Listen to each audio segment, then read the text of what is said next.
This is NuNu Paris, and thank you for listening to Wait Don't Do It podcast with your hosts, Raffi and NuNu. Make sure to check us out once a month at El Rey for Reggaeton Brunch.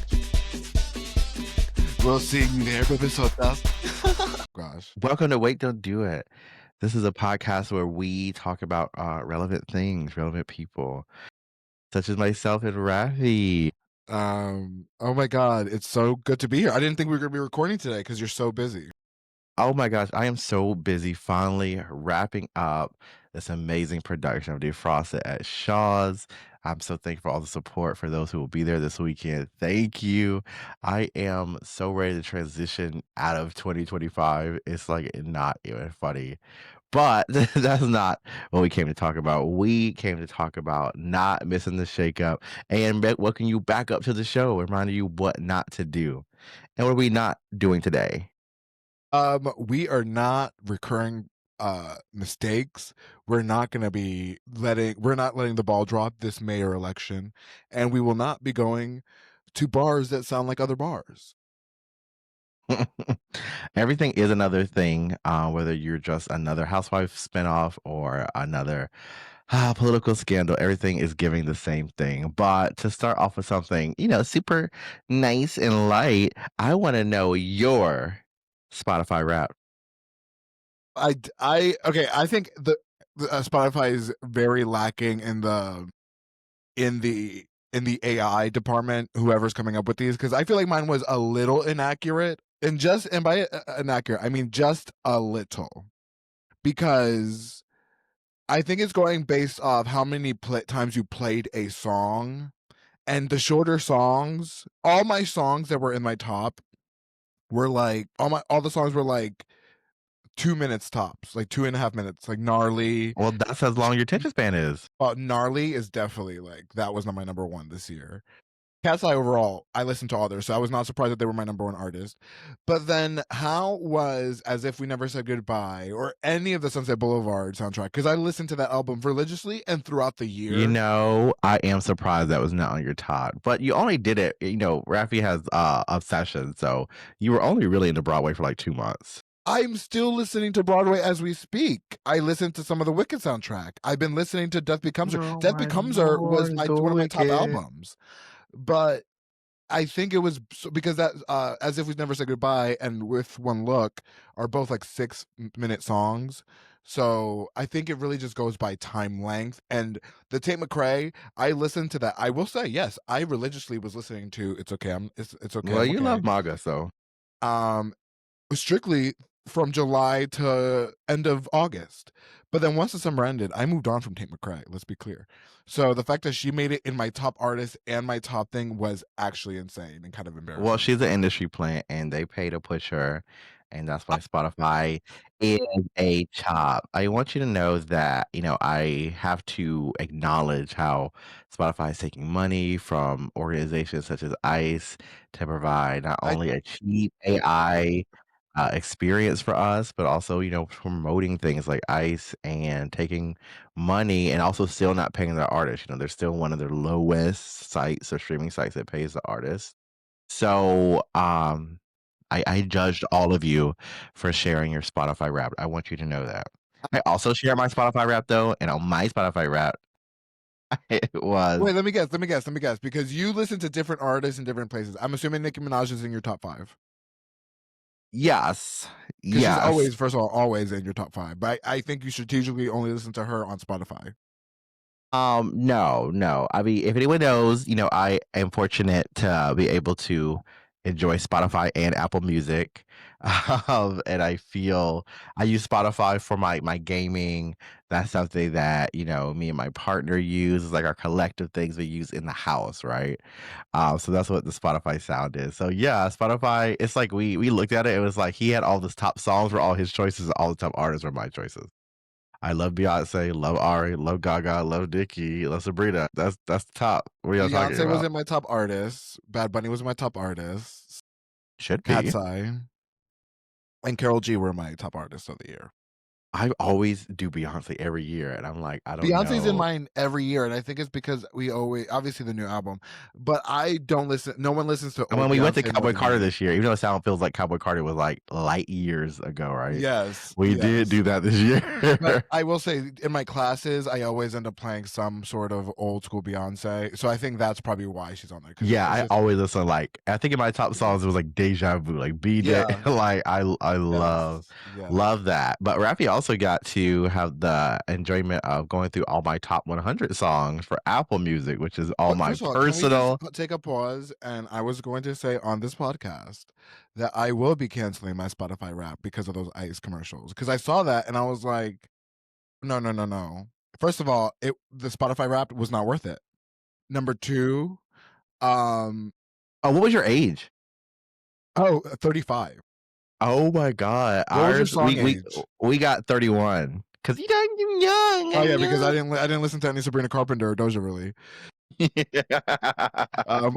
It was pretty accurate, but no, it was just like, okay, thanks, peace.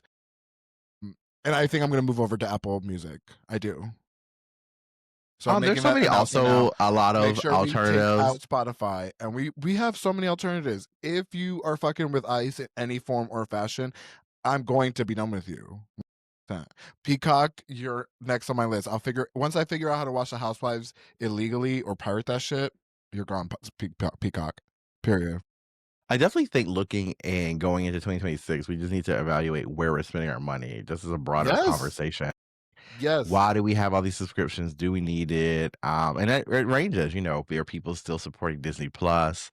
There's still, you know, a lot of. Okay, so I'm giving up Spotify. You're giving up Disney Plus. You said it. No one told you to say that on the podcast. So now you're gonna get rid of Peacock if I get rid of Spotify I because you am know that playing a Disney also trademark laid off Disney like over character. 100,000 of its employees or more Yeah, because they wanted to make back those profits that they lost of the boycott. So how do you feel about that, NuNu Paris? Are you gonna continue to I support them? think that Disney has played so many games. I think Disney as a corporation is selfish. I A think it's monster. greedy, and I think that there's so many things that have occurred. Like for example, there's seasons of Star Wars that hasn't happened or hasn't had recurring characters solely because Disney has demands that they won't pay their actors to be able to like feed and live off have a living wage. And I think they are also using AI or planning to use AI generated short form content. So I definitely think Disney has to reevaluate a lot as we continue on because they're just a conglomerate and they're just money hungry. That's what it comes across as. And I'm Yeah, not. and you're a natural. You're like one of their core fan bases, especially in the 35 percentile. I'm gonna say me specifically because I don't spend any money at Disney, but Uh, I okay, okay, that is a lie. That's a lie. That's not a lie, honey. Whether you're spending that money on your back, you're spending coin at Disney, honey. nothing from Um, my pocket is going to Disney, but I definitely don't agree with what they're doing. But people are willing to give up nostalgia. People are willing to give up, their rights and their values for nostalgia, and I think that's what Disney Plus really holds and values. yeah, I definitely think the same. I'm like, no, I'm Target. See you. What do I want to be you? You And even gone any to of the the Columbia Heights Target for real? no, ew, I hate going there anyways. Second of all, no, Target. If you remember back again, 20 somethings probably we won't remember this time, but like back in our I day, Target remember. was like top shelf. Kmart, Walmart, all the other Yeah, malls. Kmart is crazy. It's crazy. Oh, you're aging yourself. Kmart, right? Kmart. That's First of like all, saying Sears or something. Sears, Ew, right? Like ew. 21-year-olds are probably like, oh my god, Kmart. What the fuck is Kmart? That must be like what like oh, that's like fucking their Pan Am. They're big lots. I'm just kidding. First of all, Big Lots is still a thing. They're Five Below or something. Oh, Five Below, I guess. Yes, that's so crazy. But Rainbow, you know what test the time? Rainbow has not gone anywhere charging $5 a bra. You know, I grew up in Rainbow, and I guess that's why I ended up the part way of I the am. rainbow community. Yes. Kmart was done dirty. Kmart was so done dirty. I don't know why. Especially when we got the big K. What you talking about? Big Cat, right? They tried everything. The writing was on the wall, Digger. My grandma loved me her some Kmart. Can we settle this? Can we actually settle this? I want to ask people, and I'm going to post this. Do you think that NuNu Paris has a Southern accent? Does NuNu Paris have a Southern accent? A twang? Tell me for real, y'all. Do I have a Southern accent? Please. NuNu can't do a country accent because she has a country accent. When she tries to do a country accent, it's like so bad. But like, oh, darling, I don't know what you mean. But when you don't have a country accent, you can kind of like get away with it because like you're seeing it from the outside. So, and it's also like exactly that. from First the of all, outside. no country person talks slow. That is such a stereotype because they be talking like this, honey. Let me get the. They be talking a million miles a minute. Oh, and I'm saying this because I actually grew up in like the southern boonies of Appalachia in North Carolina. The Appalachia. NuNu literally saying that she is not country or southern in any capacity is crazy. I am Southern Belle. I'm definitely the Nene Leaks of my area. So I want y'all to comment below. Let us know. Rate this podcast 5 stars on Spotify, even though we just said we're gonna leave it behind, and iTunes. And let us know. Does NuNu Paris have a country accent? Confirm it. That is crazy. But yeah, I still agree. Going back to the main part of boycotting, I think Target is a chop. I think cutting out that stuff is actually so much easier than you realize. Now there's some boycotts this year that did not I feel like was not affected as much. I feel like Target was affected, Disney, but like, y'all still went to McDonald's, y'all still went to Starbucks. I was like, y'all still went to Starbucks, no shade. I want y'all to know, I have not been going to Starbucks. Starbucks is like, no, like I do not go to Starbucks. The only time I had Starbucks this past year was one time when I was at Union Station and I really was like running late. And now that I know they have a blue bottle, even though I don't really like blue bottle, I'm a reroute. I'm gonna make the extra effort because no, you're not gonna catch me in a Starbucks. That's crazy. In 2025, that's like MAGA territory. Speaking of which, how do you feel about Sabrina Carpenter? Saying, "Hey, ICE, don't use my videos, you fucking weirdos." It wasn't ICE. It was actually at the White House account. She actually ratioed them. They only had like 17,000 likes on that, and she had like 1.7 million likes on it, and told them never to use her material or content again, which is really important. And the advocacy, as we keep talking about boycotting, right? That you need from celebrities. She's been staying quiet. Taylor Swift has been staying quiet. Nicki Minaj still follows the White House. So, we're seeing some things from our icons, and I think getting older, or not even getting older, just keep going through life. You just get to we get to humanize people more, right? I feel like that is the new way we're going to see celebrity. I feel like I think celebrityism number one is still kind of gone, right? I think the idea of that heyday of celebrity is gone as we transition to seeing them as just like regular people, and that's because of content creators, because of laws, because of all these things that have influenced culture in a way that is possibly positive. It's turning more. Celebrity culture has left us because like elite, what's it called? The aristocracy culture has become a thing. You're not famous if you're on TV, but if you're famous for having money, for being wealthy. And a lot of these people are still in the places they are because of their immense wealth. And we're forced to see them every month because of the wealth. But I strongly believe that if these blog pages, these news outlets just stop giving these like people in power like attention, that things could just switch in an instant, like immediately. Like if we really did not shop at Sephora this year after that commercial with Mariah Carey, what would happen if we really just actually like, I'm going to get rid of my Spotify, but imagine if every Spotify user that cared about something took off their Spotify, things would notice. People would notice, but people don't want, like, it's actually insane. It's weird. I mean, I think authenticity is That's why I've been watching so many animals, and I've been watching a lot of animal documentaries just to like reconnect with actually like what makes sense in the world and like reason and instinct. And people's instincts are way off. People don't have instincts. We've been doing the same things. I haven't been, watching zoo books or whatever, but I have been watching just more about how like the universe works, like a lot more astrophysics, a lot more quantum theory. So you've been watching like what? Like, tell me a show. It's called How the Universe Works. Where?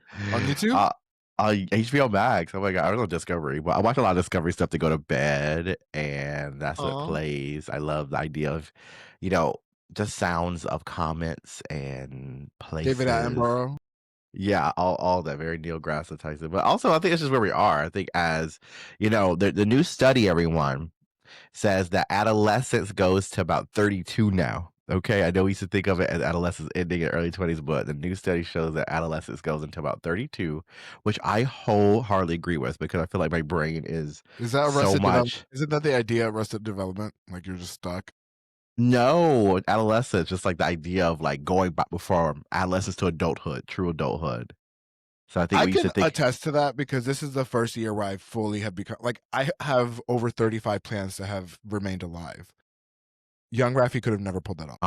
my current Raffi is barely. So I feel like I'm just kidding. One thing you're not going to do is minimize my plan daddyism. That will just rage bait me to death. So No, I do let's think that this age though for us, is different. I could tell y'all like banging it past 32. I'm like, okay, the brain turned on. I feel like I understand life. I feel like I can like attack things, approach adult things without crippling anxiety. And I also feel like I understand the world more. It's like weird. yeah, I mean, like I said, that's why I've been watching a lot of like animal documentaries and all that because it really, or like just like seeing just how things actually like when you take out the human society that we created and just put how like things should happen out in the world and you reflect it for yourself, it really changes your scope. So how has one of your world changes view changes work? Like, is it like is you finally deleting your Disney Plus account? Um, no. Going grocery shopping, paying your own phone bill. You're right. No. Adolescence is still continuing past 33, baby. Paying for my own phone bill, that's crazy. That's a parent responsibility. You have me, bitch. I know shade. You have me. You got to pay with that phone bill. You want to talk to me, honey? You got to pay with that NuNu will be no. communication. I'm telling you, NuNu is an adult, but she is a sugar baby. NuNu just wants to be taken care of, and that's just a Who does fact. that? NuNu is. The more I've gotten to know NuNu, the more I realize that she is just I like tell a people that up bottom. front. She's like Oh, a pillow I'm just a princess. princess. I just You like being are a taken pillow care of. princess. No, honestly, like just like empathy, like that sounds so crazy because I've been working in counseling, but like I truly feel like I finally understand the concept of empathy for the first time this year. I be like, damn, really putting yourself in other people's shoes and really understand that people have their own feeling and that you're part of that, right? Like you are actively participating in all these things. Like that has been the realization. Like I feel like I'm here. I don't know. I am here. Yeah, yeah, you're with it. You're together. You're an adult. It's such a key. So I'm 32, that's an obsessed. interesting. That makes a lot of sense, especially with what I've been talking about in therapy. I definitely think this is a year my therapist even pointed out that the switch has kind of happened, and I'm like making very adult decisions, and I'm like really like showing myself that even when I lost my job, the panic I felt, but then the decisions I made after that moment have really defined how I view myself, and like has kind of made me feel so like proud of myself for real, like being like, okay, I'm a person that in the craziest times I'm grounded enough to know what the right decisions for me are, and I think that is something that I've never I literally genuinely have never experienced. And in I definitely in compartmentalized ways, but I just being me has been feeling really good lately. So Yes, that's what I'm trying to get to. Just really be authentic has been nice. I think I realized how rigid I am. that is Serious. true. That is so true, girl. Yeah. What made you realize that? Because I can give you some examples. No, but it doesn't say it just came. I feel like this year, like I do things, and then I realized I was like, you're putting yourself on a schedule that only exists in your head all this time. I think I realized that it's more about time. I think getting older and getting that adult part of your brain is realizing that time is such an illusion, and you really can do so much with it. And I remember from the pandemic, I don't think I realized this, but I think one of my anxiety responses was like hoarding time. I became very obsessed with making sure I had a lot of free time. Not that I was doing anything specific, but I just really feel comfortable when I have free time and I have just maximizing my time to do what I want, even though I might not do anything. But like that is what I became obsessed with. And I was like, you could just do other things and they're like errands, connect with people. Like you can do other things, not just try to hoard this like solo free time. I don't know. I think I was really obsessed with that. Oh yeah, yeah, definitely, definitely. I can see that. So that's why you've been going out more. You've been stepping out. You've been having a community more. But also, yeah, Um, doing this stuff. Shout out to drag. Shout out to the community, reggaeton brunch, everything that has got me to a place where I feel like I can just go out, be myself, and I just do things. I think like doing things at rehearsals seemed impossible to me. I'm like, there's no way I would go to DC every fucking day well, for a week. But you here I are just am. reacting very naturally because it sounds like you're my cat lord or a lion when you take them out of their territory or something that feels familiar to them. They tend to stay in a very small zone that they're used to, and they'll stay there for like 3 weeks at a time or 3 days at a time in cases of Lord. And they're not ready to. They'll dip their toes out slowly to start expanding their perspective.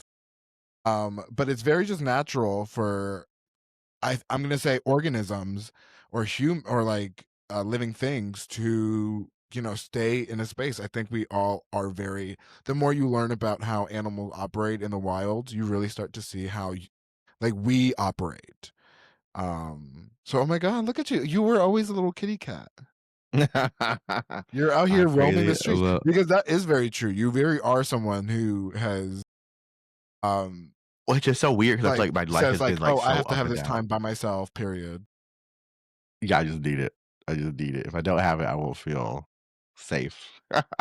Isn't that so weird? But speaking of being uncomfortable and going into new eras, DC, this is a new DC's era. entering a new era. This is a new era for Raffi. Raffi, as you all know, made his claim to fame by impersonating. Claim to fame Claim to is fame, just wild. kidding. But honestly, that was one of our biggest, fun Yeah, things, right? Was impersonating Mayor Bowser and really allow you to connect with so many people in yes. DC and build our communities. First of all, I got to shout out to Mayor Bowser, good, win or bad. She Yeah, has shout out to impacted Mayor Bowser. our Yeah, life for. I can't tell you it's changed for the better, but I have been it's been changed for changed good. for It's good. been changed for good. Thank you, Mayor Bowser. Um, but I mean, like I said, in seeing how we're about to play a game. But I just did more like digging and it be like other things like the positive that she did. And I will say, like I said, she did some impactful things. She also did some things that I would never agree with.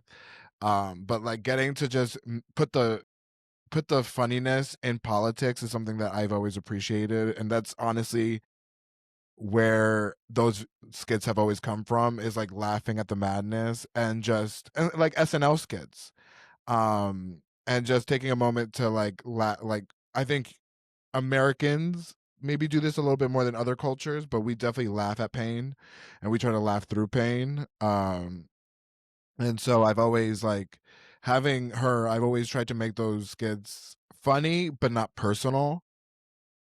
That's why when I never tried to approach her looks or anything like that, and never wanted to dig too deep, but I definitely always wanted to remind people that like things this can be, even though it sucks, laughing is a protest. Making them feel like we don't like them will make them change their decisions. That's 100% a fact. People, I think, again, humans operate in a very way. It's crazy that people in power fear the impact of the society. That's so common that we Well, don't we're the even. ones that decide their future. We But are the just ones that as decide their future. a They quick catch up, if you do not know, Mayor Muriel, which I love that name, Muriel Bowser, is has stepping decided. aside after 3 terms. There's For, a I thought it legacy, was, a oh, she's lot. not running for a fourth term. Yeah, You're right. So after 3 terms, we are changing, and a lot is happening. A lot of the things that DC residents really care about this election cycle will be housing affordability because nothing is affordable in DC. Number one, policing, public safety, MPD does things. And federal influence really on DC government, like how much are we listening to the Trump administration, um, and DC safety, like that's kind of what our main focus is. I feel like for the election cycle, because for whoever comes in, they're inheriting people who don't feel like they trust the government. They don't trust the police force. Definitely don't trust the city to have programs, to have housing that isn't gentrified, that's forcing out, original people of the area. So I'm interested to see where it goes.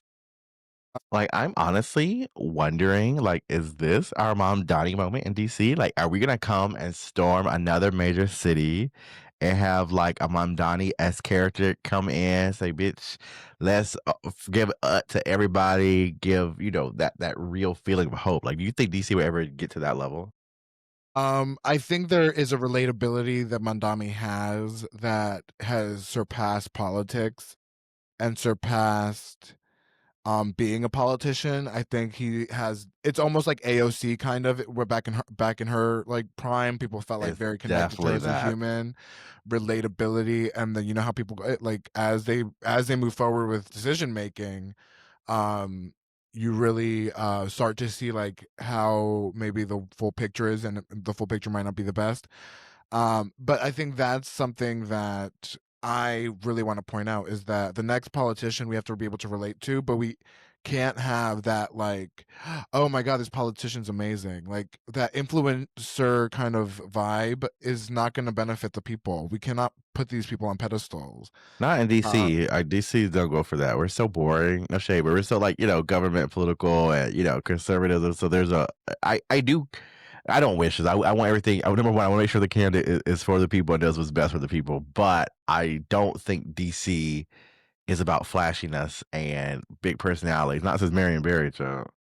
Yeah, but still, Marion Barry is still one of the most referenced mayor of Literally. DC, and still to this day got a Ben and Jerry's flavor. So I really think that, like, I think that is important.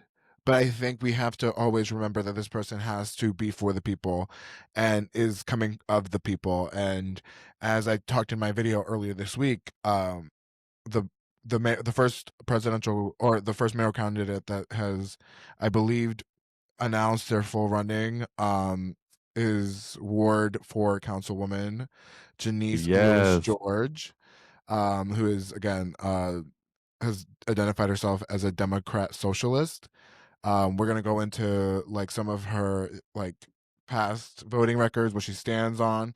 I've done some research and I kind of want to break some stuff down. I also got some comments in that video that I kind of wanted to like point out and kind of like dissect, because there are like, I think that people are fair to approach any candidate with mistrust. Now, where's that mistrust coming from? That's what I kind of want to dissect, because people sometimes they're like, oh, well, I don't like them because they're expecting a man to do this job, or because, they want something different.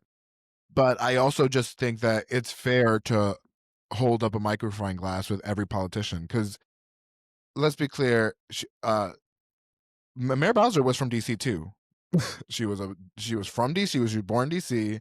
She's a black woman, and also relied on those kinds of things sometimes to get like respect, or to just avoid accountability. And I think that that's also something that we also have to just see is like, yes, like we want that representation there, but are their decision making, are they the one that needs to be in that role? Or are they just making the same decisions that benefit the corporations? Which is something that I think that was Muriel Bowser's biggest downfall, is she did not stand up for the people when it came time to it. Absolutely not.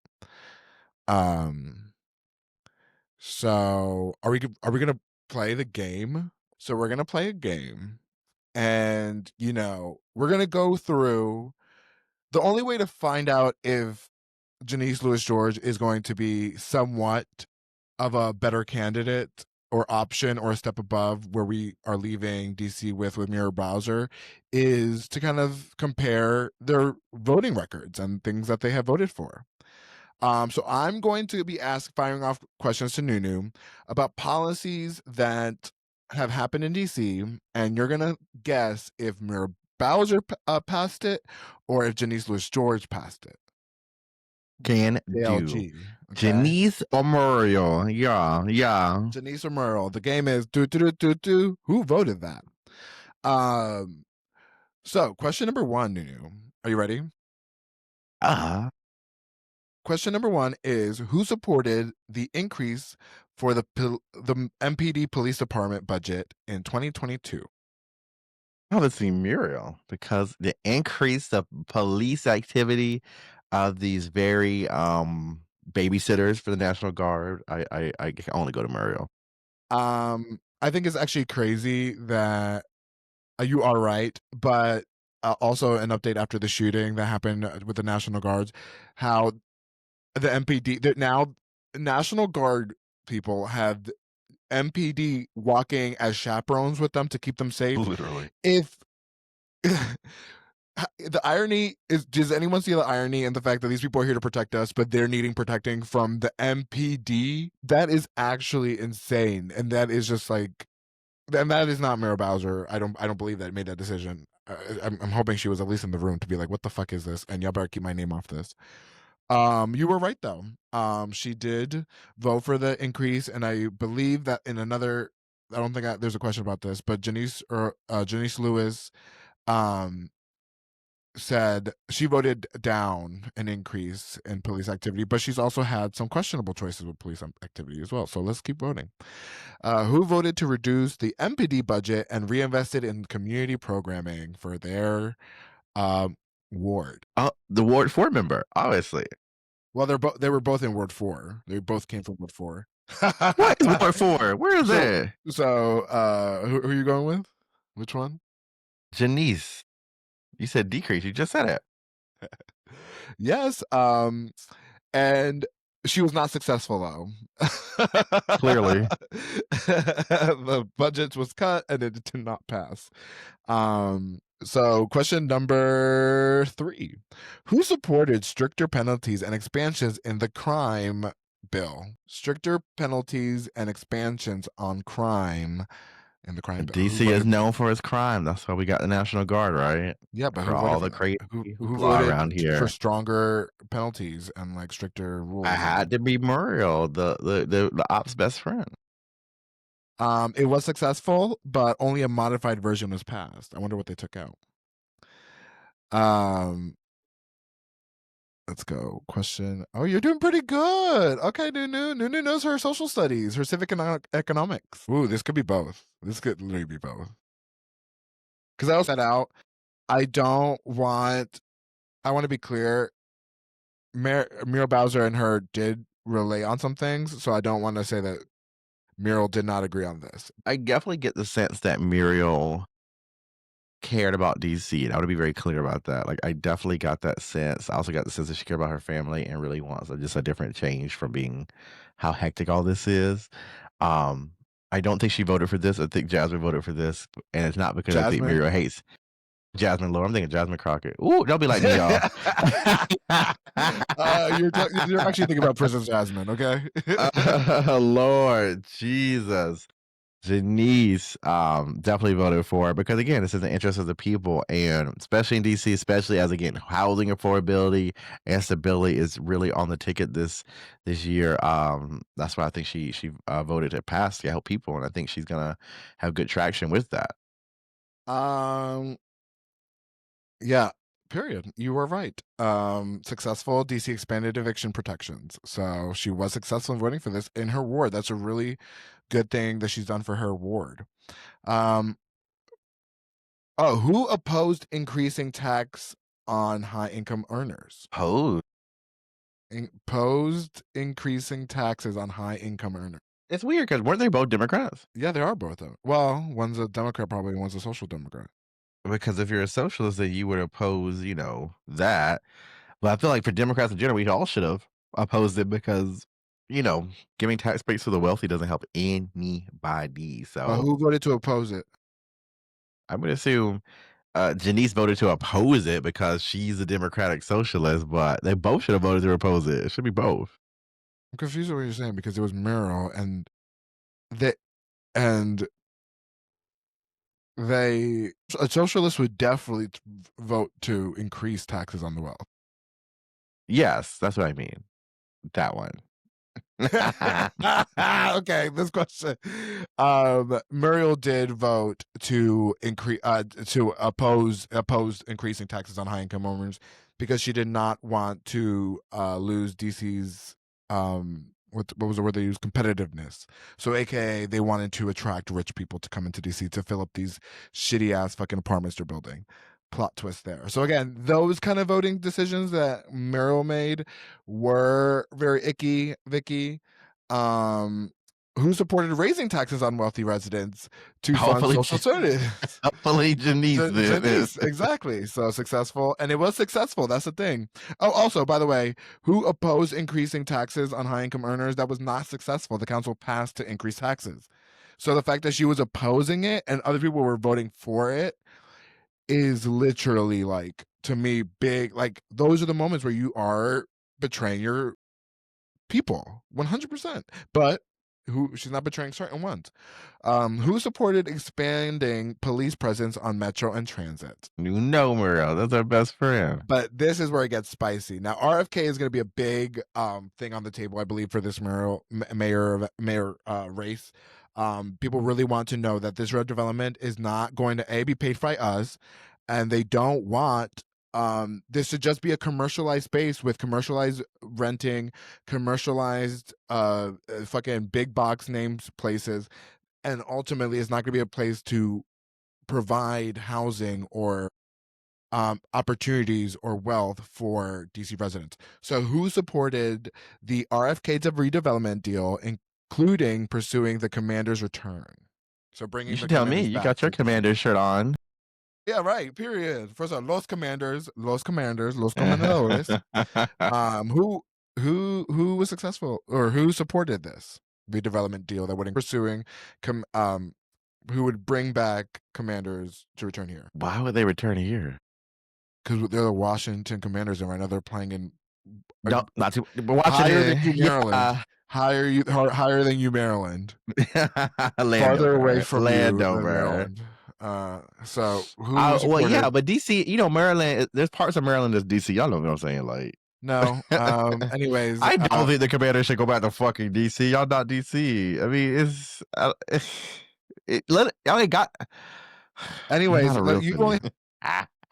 I just wanted to say on record that there's no space in DC to hold a football team. So it was Muriel Bowser. She was the one that was very excited for this redevelopment deal. But fun fact, Janeese Lewis George was successful or was also supportive of this RFK bill.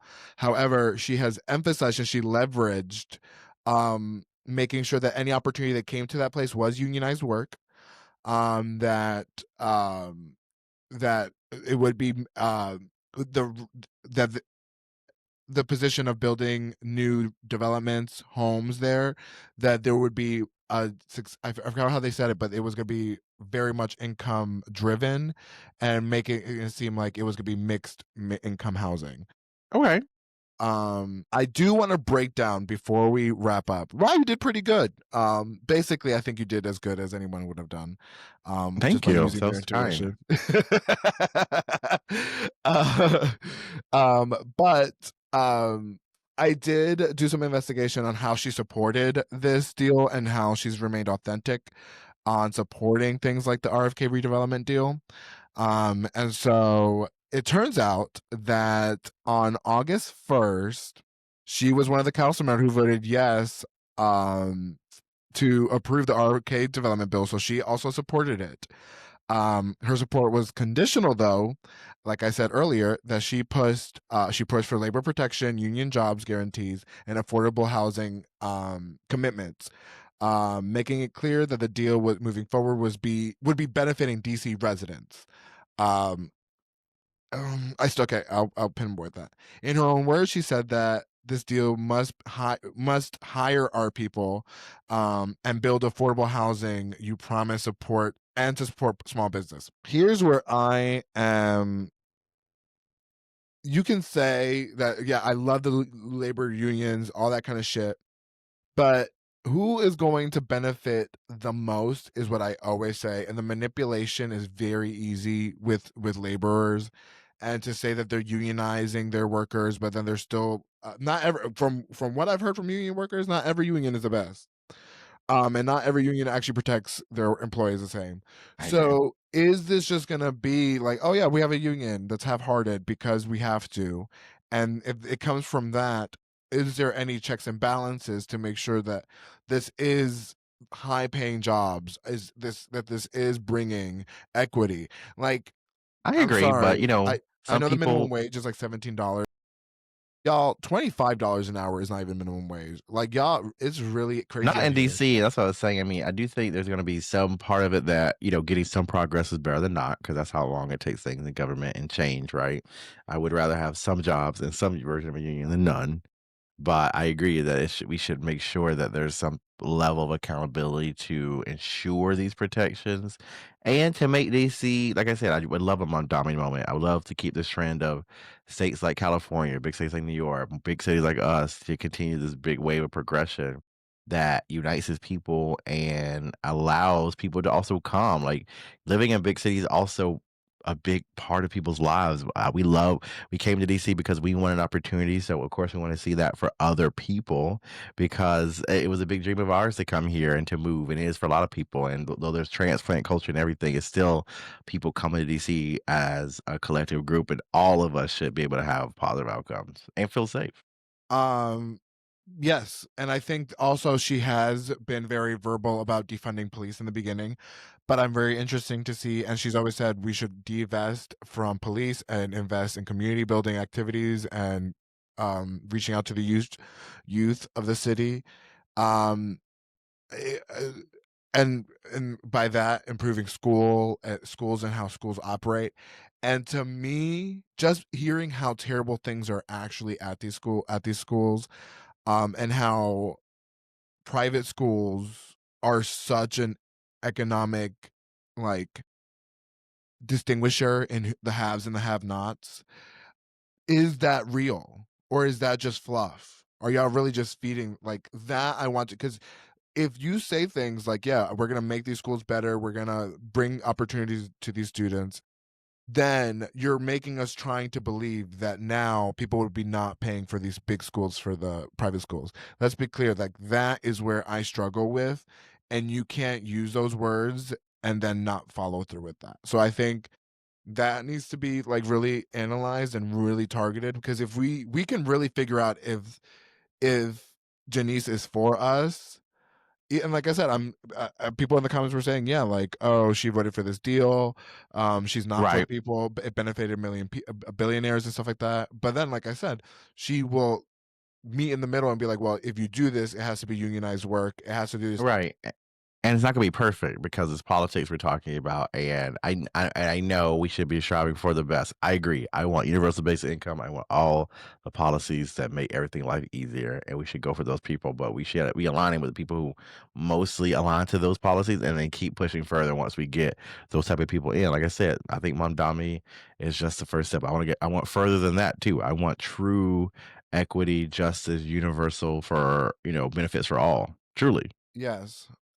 Like I said, being from DC is not enough. Listing off where you went to school is not enough. Okay. We need real like action. And so far, her voting history has given that she has supported a lot of great movement in the city, but it's not about compromise. It's about actually being successful and being a leader. Yeah. And so yeah, we'll see. I'm very excited. I want more people to run. I'm honest. When people were like, "Oh, she's my first choice already," I said, "Okay, y'all are." I want to see every person. I want to see everybody. I want to really like have a good decision on our hands. And this is a very exciting decision because the fact that a politician is calling themselves a socialist is so major, and having this much backing is major. But still, girl, like we gotta really see, like, are you using these buzzwords because you know you can get away with it? But yeah, some people are like, oh, the RFK boat, bitch. Yeah, well, I'm telling you, that's gonna be passed no matter what. As long as we're not paying for it, that's all I care about. I really wanted to get your thoughts on DC's newest hotspot. Rush, not Crush, not Revolt, but something that came from both apparently. What do you think about the new gay bar Rush? We have a new gay bar. There And is were the same 3 queens that always perform at these openings, and I hope that the queens who've invested their time in this have the same, or if not better results that they've tried to in other, unsuccessful bars in this city. Welcome to the team. I wish you the best of luck. And that's not even shade. I feel like the same thing they did the same thing that's reggaeton brunch because, we add another brunch, we add another space. First thing you're gonna say is, okay, hope let's see if you last. Let's give it a year first. And then we can move on. And that's how I feel. Hope for the best. I don't Hope understand the business proposal for that place, and I'm not even gonna lie. I did apply to be their marketing person, and after I found out who works there, I'm like, oh, I'm not getting this job. And then I heard about their opening party, and I've seen how they've moved forward with social media, and I really am questioning the business plan, the budget, and the leadership. Because from and what I again, heard, people were waiting in line for like 30 minutes to get into the opening party because they're doing some sort of wristband action. And it takes like again, all these bars try new things. Like Shakers, if you are starting your bar with a gimmick, like the shaker thing that takes 45 minutes to get to make each drink, or in this case, a wristband that's gonna, as soon as you have it, that's all you need to pay. Girl, if it's not broke, don't try to fix it. And and we I can't feel like rely on drag. Again, I want you to know drag is not the end all be all. I love drag. I think drag's amazing. It's just not the end all be all for a business plan. I want to be clear, because there's not drag every day. There's not drag all the time, and people are not coming to a bar all the time just for drag. We don't have that in the well, city okay, yet. let's In this city yet, we have not established that like in New York or LA. So as we build to get there, drag is a great way to bring people in, but it's not the only thing that can stay in this city because we're not that type of city. No, I think that this bar is moving forward very quickly with just saying, "Hey, come to this drag show," without any rhyme or reason. But also, you're talking about a bar that named itself Rush when it's right next to Crush and Revolt. Like, and also, what does Rush say about the space? That you rushed the job to get it done? Because it's not giving, like, what is the reason? You're on U Street, the most iconic. You bought land on U Street. You bought a business on U Street. There's no reference about U Street. There's no reference about DC. Just Rush? You think that people are going to come to your bar because you're named Rush? That is crazy. And if it's because of the Tyler Oakley Savon, if it's because of that song, that is a poor business poor business. You're just being naive. Obviously, it's a reference to Mount Rushmore. We're in the city. But that is the Mount Rushmore. That is the Mount Rushmore of the gay bars right now, in the worst possible way. Because, like I said, no. Apparently, Revolt started their Christmas decorations or whatever. They turned themselves into a pop-up Christmas bar, and someone told me they went on a peak time and there was 5 people in the bar. It's the marketing. It's the lack of marketing. It's the lack of cheek. Yeah, I It's the don't know lack what of. y'all are doing. I didn't know that it exists. And in a time, especially in DC, where we've been hit hard for hospitality industry, we have to do a little bit more to Then get just people open through your the bar and door. rely on people to come there. And I want to also highlight that I saw that a drag performer from Drag Race is coming to Rush to try to, get some hype around it. And I want to remind people that's how Shaker started. Shaker started as a place that was underdeveloped, rushed, and relied on names and talent to get people through the door. But when people don't know your space, when people don't care about your space, they're not going to come back, period. And they're not going to come back outside of those moments. Your place has to become a home. I say this all the time, trade is successful because it's a home. I hate Nelly's, but Nelly's on Sundays, they have a brand that has been Yeah, successful. it They has have been had a successful. brand. You need to know how to brand yourself. And I'm not gonna say reggaeton brunch is the DC's #1 brunch, but we have stood the test of time, and knock on wood, nothing changes, because we have a brand, we have a niche. We partnered with a really smart and place also. El Rey is a great bar that's well known among certain neighborhoods here in DC, and it's U Street. I don't want to. I mean, we all remember what's that place called, Brixton. It's one of those. So you can't come to a place where people already have a home and then pop yourself up right next to them and be like, okay, we're open. That's crazy to me. So buffoonery, clownery, and people are going to be losing money. Okay. And as we wrap up this episode, we want to tell you, please don't forget to like, subscribe, and mainly vote. Vote when it comes, because DC politics is messier than these Spotify raps, okay? Like, I feel we need to come together. Fuck just the presidential elections. Vote. Real local elections help the city. I'm going to keep saying vote, vote, vote. Get involved. Learn about the candidates so that when the next cycle comes around, we will be ready and prepared. Yes, support our teachers, support our educators, support our small businesses that are actually small businesses. Um, yeah, and support Reggaeton Brunch. We'll see you next week, Saturday, December 13th at El Rey. We have Mari Con Carne and Darcy coming back. We're really excited to have them. If you want a good time, feel Latino, and not have to deal with mean people, you just have Come to avoid NuNu.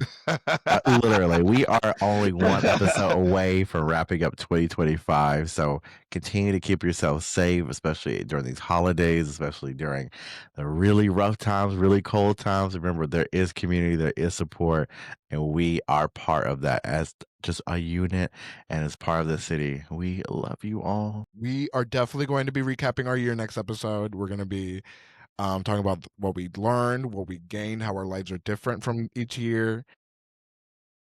I'm really excited. I'm really excited to recap this year. Again, we'll see you all next time. We love you. Make sure to subscribe, like, leave us some stars on Apple Podcasts and still Spotify if you have it. Make sure you follow at NuNu Paris, y'all, on all platforms, and Reggaeton Brunch GC and Wait Raffi on all platforms. I'm super excited to see y'all next week. see you guys. Mwah. Besos.